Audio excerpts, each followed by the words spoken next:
Come to this happy place, welcome. Disneyland is your land. Here age relives fond memories of the past, and here youth may savor the challenge and promise of the future. Disneyland is dedicated to the ideals, the dreams, and the hard facts that have created America, with the hope that it will be a source of joy and inspiration to all the world.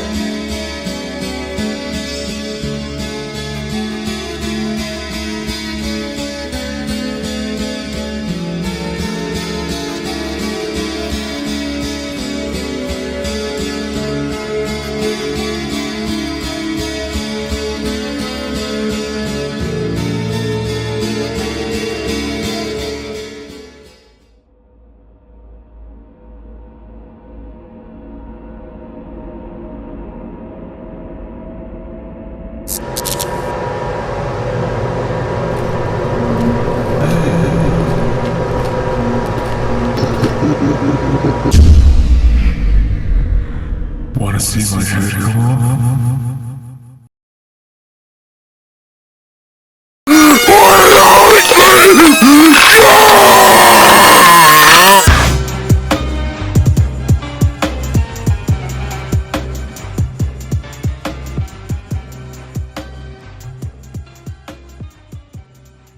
Perfect. What if there was a reality where the whole of Disney was an insidious body of capitalists hell-bent on experimenting through the potential of creation with no cares about the outcomes of their action? Well, more than they actually do it. A machine pumping out the results of profound atrocities in an attempt to exert more control than it justly should is what Slimebeast, abandoned by Disney, finds itself tackling. A famous creepypasta series documenting a world in which Disney's relatively conspiratorial side is realized as the embodiment of man's ever-growing urge to create his own, but more on that later.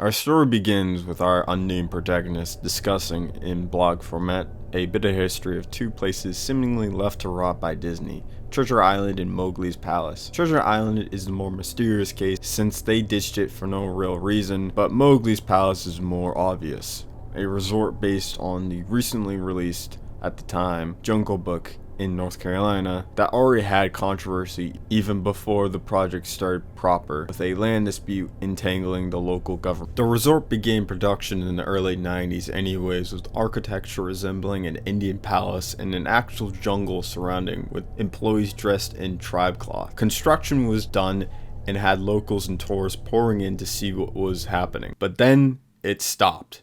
Everything halted, no official recognition from Disney, no updates, nothing.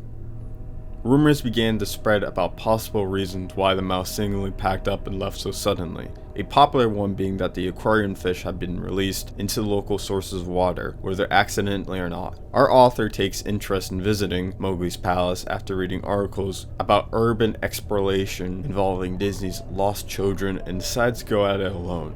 The first thing he takes interest before plunging into the site is a hanging sign stating, "Abandoned by Disney." Inside the resort, he describes it being an average but still interesting site with your typical ghost town look. Well, it was at surface level glance. He goes up to the Grand Palace itself and is greeted by another sign with the same "Abandoned by Disney" text scribed onto it. The inside was completely decrepit with evidently collapsing surroundings. Bearing was the decoration, as it seemed everything was taken in a rush. Despite this, some parts were still in motion, when it logically wouldn't make sense. Water running throughout the bathrooms, the meat hooks in the kitchen's freezer still aimlessly swinging, and a muffled conversation he could hear in one of the room's suites. "I didn't believe it." Short, unknown reply. "I didn't know that. I didn't know that. Your father told you." Unknown reply, or possibly just weeping. Startled by fears of vagrants knifing him, our author quickly heads out of the palace and explores elsewhere on the resort. Taking interest in a real-life statue of a cobra snake, he realizes that the statue is not a statue, rather the real thing. Fortunately, it slithers back into the woods where he is thankfully spared from a potentially deadly attack. he retreats back to the palace where he intends on taking a break from the sudden event on a couple steps of stairs near the palace, which leads down to a lower sublevel. After his rest, he spots two other signs on a door at the end of a staircase: abandoned by Disney and mascot only. Thank you. Feeling intrigued, he embarks to go further down to see what could be down there. Alas, the door lock hasn't been broken, meaning he was probably the first one to see what was down there in what could be decades. He smashes the rusted lock and travels through what is seemingly catacombs of a dusted underground facility left to be forgotten. It progressively gets darker as he ventures deeper, until he finds himself with a room titled Character Prop Number 1. He attempts to get in, only for him to realize it's locked and gives up. When he walked away, he noticed the door creeping open. Seeing the opportunity to get in on something, he enters the room. Inside, it was pitch black, until the lights suddenly flickered on. It was adorned with old rotting suits and masks hung around like cadavers. But what really piqued his interest was a decaying Mickey Mouse suit, lying there on the floor. Its fur was shedding, post-faced up like a murder victim. However, what was most of note was its inverted color palette: black, white, and blue.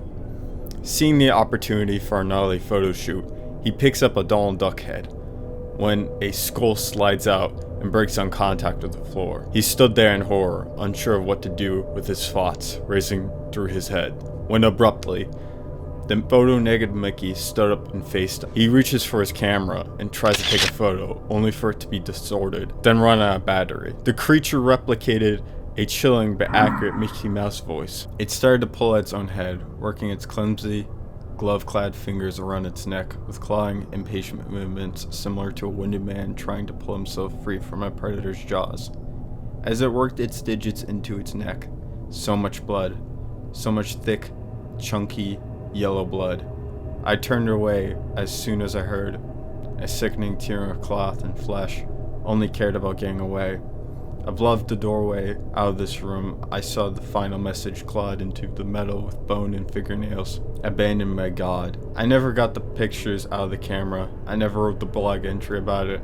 After I ran from that place, fled for my own sanity, if not my very life, I knew Disney didn't want anyone like me getting in. They didn't want anything like that getting out. Alrighty, so what can we make out of this other than the fact Disney has a pattern of making really terrible investments? Well, Mowgli's palace definitely wasn't shut down for any particularly normal reason. An event happened there that made everyone leave instantly with no procedural cleanup. It's like Disney wants us and itself to forget, but the remains have still remained animated. This can be seen inside the palace, where some parts are still in operation, like the running water, but also are in constant motion, like the meat hooks. It seems like the establishment could be haunted or something else entirely. I lean more towards the establishment being in some way paranormal by the mention of the voices in the hotel room. Of course, we can't forget the elephant in the room, the strange inverted Mickey Mouse costume creature. What's of note is its yellow blood, which can only occur due to certain medical conditions or rarely in animals like sea cucumbers. My theory is Mowgli's palace was involved in some sort of occultic practices in order to create something.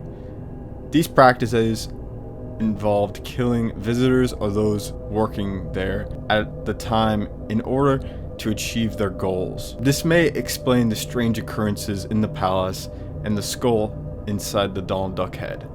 Abandoned by God could mean Disney, what could have been the creator of the creatures, abandoning its own creation.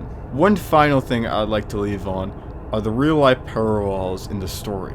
Mowgli's palace and Treasure Island were real places that were abandoned, left to rot, and soon for there to be lots of urban exploration of. The tunnels in the story are also in Disney establishments where they are used for transportation, mainly for mascots who can't break the illusion.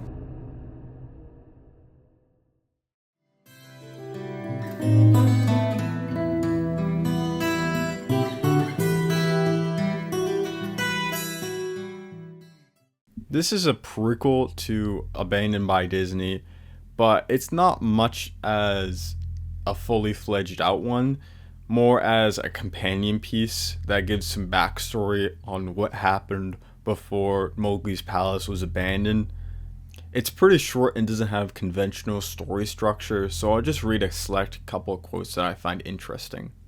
Suggestion: music in the reptile house keeps slowing down or reversing. It's very annoying. Suggestion: please tell the mascots not to try eating in their costumes. We keep getting one with food all over its face, and we think it's someone trying to be funny. The mouth opening is mesh, so eating isn't even possible. Suggestion: please fix the music in the reptile house. It's still driving me up the wall. Suggestion: guests are complaining about the amount of towels in their rooms. Suggestion: need a better or newer coffee machine for the break room. Suggestion: I wasn't going to say anything because I'm pretty tolerant, but please stop allowing children without faces. They won't stay in the guest areas. Suggestion: tell the mascots to stay out of where they don't belong. One of them keeps turning off the music in the reptile house. Can't tell who because of the suit. Have a meeting or something. Suggestion: please give the mascots more break time or allow them to take short breathers during work hours. Sweat and body odor are one thing, but now we keep getting the same suit full of vomit. Suggestion: stop the fucking music. Suggestion: I swear all these blank kids are getting into everything. Every time I kill one of them, the others just misbehave more. I keep finding them in piles at the bottom of stairways, and they think it's funny. It's not funny. I can't get through. Suggestion: we need more suggestion cards. Suggestion: we received a mascot suit with painting on its gloves. Someone took it to the south gate, and the color matches what the vandal is using. Might be worth looking into. Also, where are the cards? Suggestion: costume sticking to the sores. Suggestion: it's too hard to read with this glove on. Suggestion: one of the mascots cornered me in the supply closet and grabbed my breasts. I told Michael Sheehan about it, but I don't think he's gonna do anything because I don't know who was in the outfit. I'm gonna file a lawsuit if management continues to avoid my calls. This is a final notice. Additionally, please restock the cards. I suspect they were removed so you can discourage my report. Suggestion: haha, I'm a mouse. Suggestion: fuck you! Suggestion: someone's taking out light bulbs. I mean, just everywhere. The guests are increasingly angry about flipping switches only to have nothing happen. Suggestion: we need more cards again. Suggestion: try to find Frank. Suggestion: I will give you clues about Frank, okay? Suggestion: clue number 1, it's cold. Suggestion: clue number 2, it's wet. Suggestion: we need another coat of paint on the south gate. Are you doing anything about this clown? Suggestion: clue number 3, flush. Suggestion: the hot dog cart is still next to the water slide, and there has been 2 more incidents involving children getting sick halfway through the pipe. This is really reflecting poorly on the resort. Suggestion: I don't think you're looking for Frank! Suggestion: I keep sinking into the floor, or suggestion: maybe it's just that I feel like it. Suggestion: I can't get any rest because there's too much to do. Every time I lie down, guests keep asking if I'm okay. Suggestion: I can't get my head off, I can't get my head off, I can't get my head off, I can't get my head off, I can't get my head off. Suggestion: ignore last card, it was my real head, I forgot. Suggestion: the costume is sticking to my sores and there are more sores. Suggestion: all I am is sores. Suggestion: the costume is breathing and if I don't match its movements, I can't get any air. Suggestion: Suggestion: UCK! Suggestion: I keep locking the gates, but someone keeps opening them again. Please tell them to stop doing that because it lets everyone out again, and I feel like that's counterproductive. Suggestion: they found Frank and they're going to blame me. Please advise. Suggestion: ha ha ha! Frank's face was looking like a bad plate of mashed potatoes when they pulled him out, but when I laughed at it, everyone looked at me, even the people with faces, which is odd. Suggestion: I have to think of what to do. Suggestion: oh. Suggestion: I know, hang on. Suggestion: I'm not sure if the suggestion box is the right place for this, but security isn't doing much about my complaint. Over the last couple days, I've been circling the resort and counting the number of staffers. As far as I can tell, there are more mascots on the ground than we have payroll. Security says it doesn't make sense, but I think we have one extra. Suggestion: please help. Costumes are heavy with people inside and there's no hook left for me.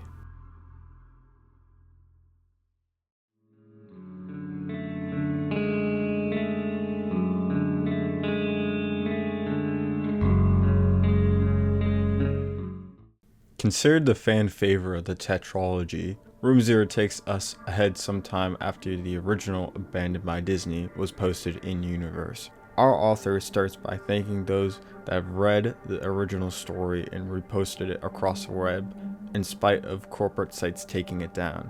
He points towards his fears of being stalked, suspecting a local telephone worker spying on him. He was a middle-aged man, doughy, dressed just as you expect, but something which just seemed off about him. I couldn't place it, but I knew this wasn't just my imagination acting up.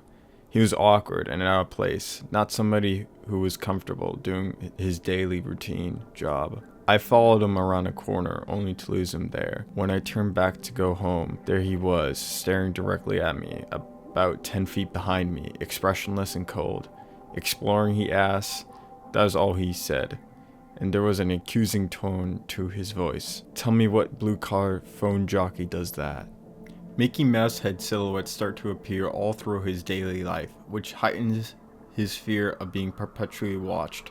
He's not the only one seeing these strange occurrences, as people who've reposted say they've had similar sightings. Soon, he is reached out by former Disney employees, which transitions the story into a collection of various short stories involving the company's hidden side. The first one tells of a supposed researcher in the Disney parks searching for gascots, people wearing creepy gas masks supplied by Disney during the Second World War. Whenever he finds one, they disappear into the crowds, where he loses them almost instantly. The next one is told by a lifeguard character, reminiscing of a strange experience involving a fat kid going down a slide and not coming back, even if it didn't make logical sense. He sends a couple kids after, but he still won't appear. This leads him to shutting down the slide, which coincided with the fat kid coming out the other side. His skin turned blue and his eyes widened.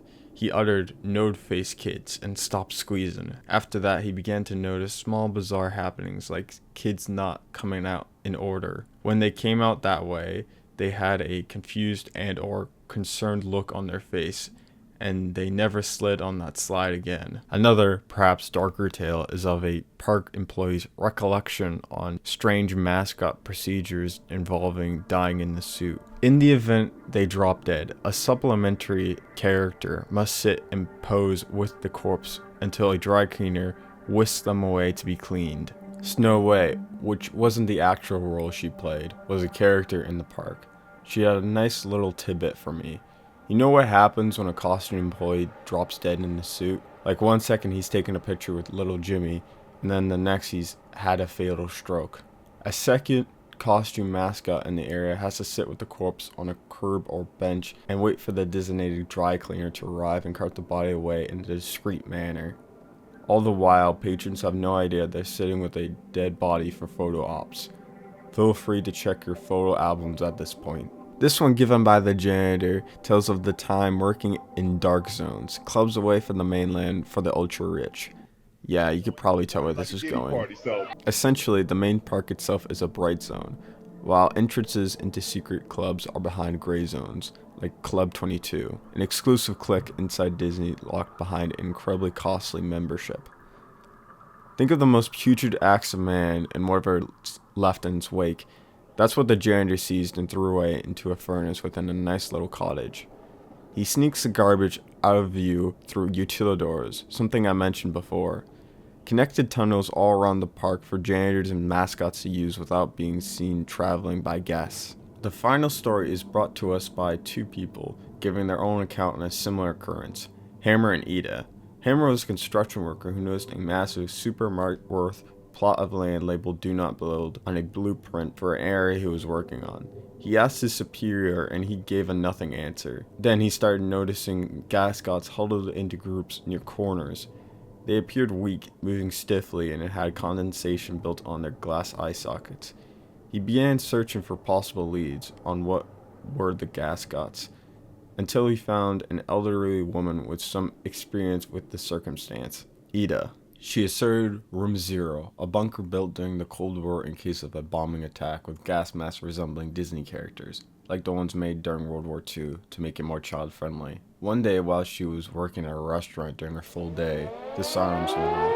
everyone, including her, was rushed down to the bunker.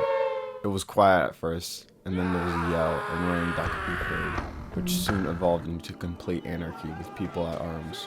After an hour, the lights went out, and soon it got even worse. Ida rushed out the shelter to return to the surface, only to see there was a lack of anything, an empty park. She decided to return to the bunker, moving down the stairs to a surprisingly silent atmosphere. She reached the reinforced doors, now awash in the darkness, and hearing only the buzzing in her ears. A single voice came out of the darkness. The echo made it impossible to tell whether or not the mocking, rasping voice was at the back of the bomb shelter or right in front of her face. "Shut the door, dear. You're letting out the cold." Gripped by terror, she did just that. Within days, the entire thing, shelter, staircase, all of it, was covered in feet upon feet of cement. Air systems and generators above its ceiling were removed, creating the large, empty space. "They're all still down there," Ida told Hammer, "down there with whoever that was." You might notice I've used Ida's name. Unfortunately, she passed away soon after telling her story. Accidental fall, supposedly, after getting out of bed to turn on a light. Such a company devotee, the paper reported, that her entire bedroom was covered with Mickey silhouettes. There's a lot of new lore to unpack, so here's my attempt at analyzing it. I think the Room Zero incident was planned in advance by something, whether that being Disney conducting a large occultic rite, a force beyond Disney itself, or an entirely different beast. The people in Stuck would become the gas gods, aimless specters roaming the parks. For the no-face children, as mentioned in the former story, they could be children that refuse to wear the gas masks, since they are heavily stated to be creepy in the story. The non-Euclidean side mentioned with the lifeguard could also be a way of travel for the apparitions, since there was specific mention of the utilidors. Several things mentioned within the story also have real-life counterparts, like the aforementioned utilidors and World War II masks, but also Club 22 and the many Mickey Mouse silhouettes scattered around the park.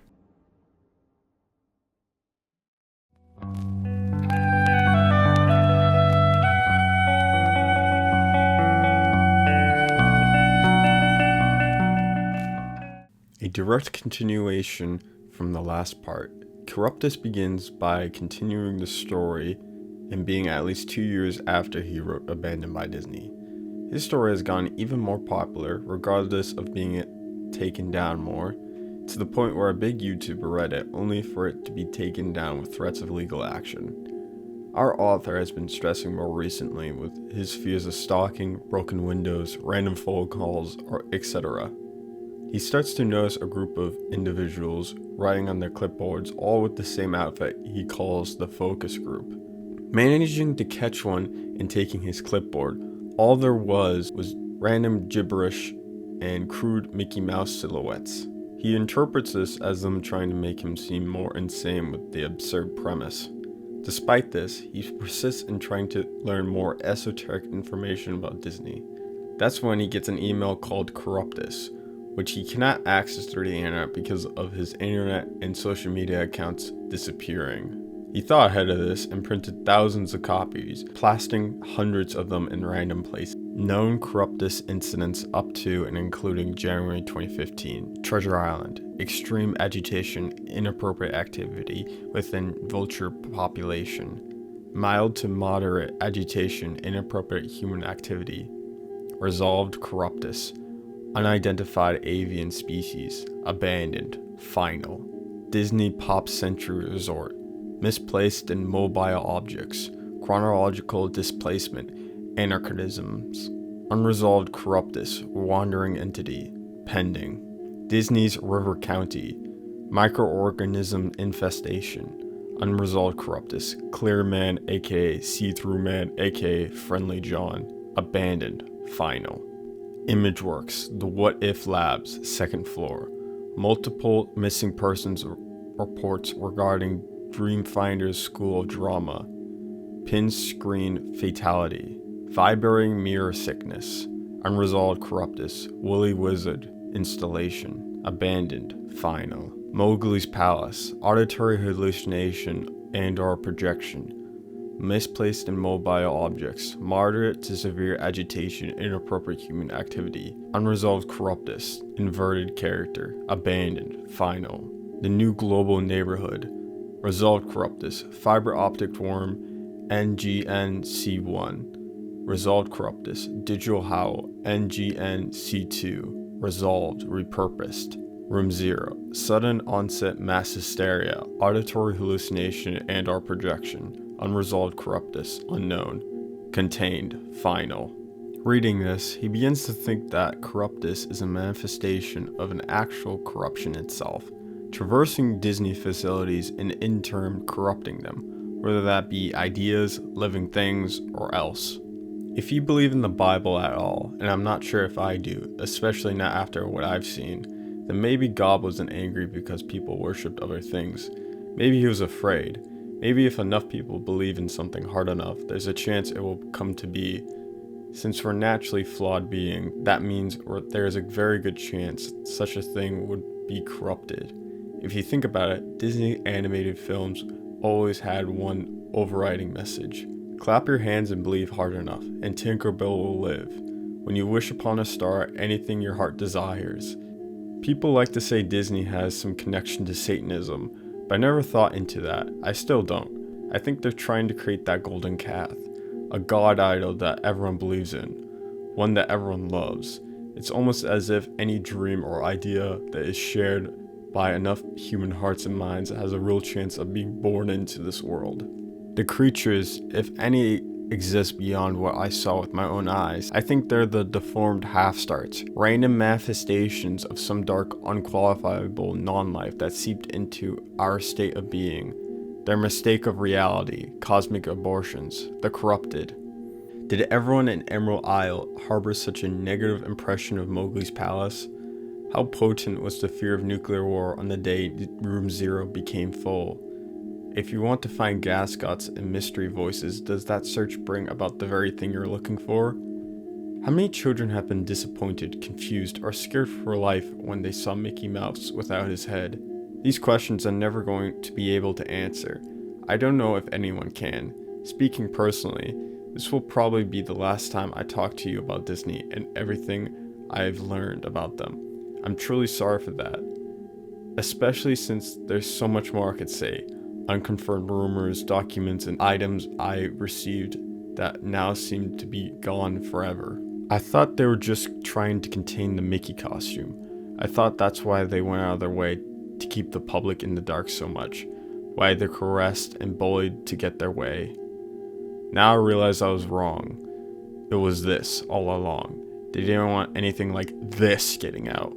I wish you all good luck, and I know I need the same from you. Thank you.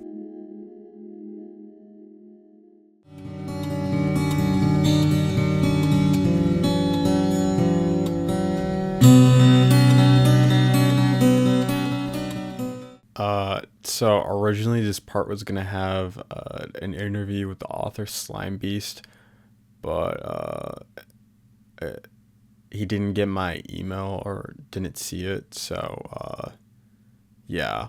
It's not like a critical part of my analysis, so don't worry, but yeah. I don't know, it's a little awkward. I believe that there are three main themes this series covers: corruption, creation, and censorship. There are multiple allusions towards innocence being taken away, like that mention of seeing Mickey without his head and Corruptus, but also the various points elsewhere, especially with the janitor. Disney is traditionally seen as a wholesome, family-friendly company, but like all things, this is far from the truth once you pull away the veil. Corruptus manifested, either from Disney itself or something else entirely, to, in essence, continue on with Disney's mission: creation through imagination. Imagination is traditionally seen as a positive concept, the ability to will something into existence through drive alone. But the drive for creation also brought nukes, chemical warfare, torture machines. Since the whole of humanity are mortal beings and stupid, we're going to mess things up in one way or another. So when giving a multinational corporation those powers, it's a recipe for disorder and disaster. The idea that creation can be born just by our wanting it to be is very similar to God building or Tuklas. Not in the traditional sense, rather the modern version of it. It's reminiscent of those My Little Pony fans, or bronies, if you will, conjuring up the same thing with their character Toplas.